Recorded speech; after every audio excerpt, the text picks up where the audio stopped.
UEFA champions ലീഗിൽ Spanish വമ്പന്മാരായ Real Madrid തങ്ങൾക്ക് ബാലികേറമലയല്ലെന്ന് ഒടുവിൽ ലിവർപൂളിനെ തെളിയിച്ചു. ഇതിനു മുമ്പ് കണ്ടുമുട്ടിയ 8 മത്സരങ്ങളിൽ അവരെ തോൽപ്പിക്കാനാകാത്തതിന്റെ ക്ഷീണമെല്ലാം തൽക്കാലം മറക്കാൻ സ്വന്തം തട്ടകമായ ആൻഫീൽഡിൽ 60,000-ഓളം കാണികൾക്ക് മുന്നിൽ റയലിനെതിരെ ലിവർപൂളിന് വിജയം നൽകിയിരിക്കുകയാണ്. ഏകപക്ഷീയമായ 2 ഗോളുകൾക്കാണ് ലിവർപൂൾ റയലിനെ വീഴ്ത്തിയത്.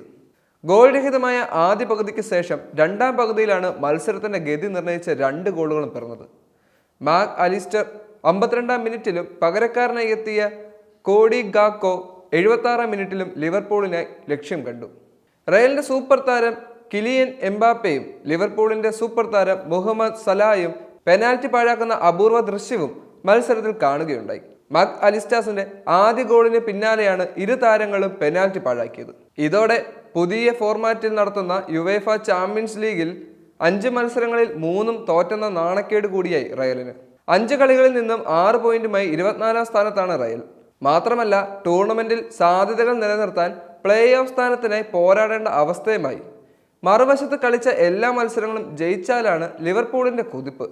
മാത്രമല്ല ടൂർണമെന്റിൽ സാധ്യതകൾ നിലനിർത്താൻ പ്ലേ ഓഫ് സ്ഥാനത്തിനായി പോരാടേണ്ട അവസ്ഥയാണ്.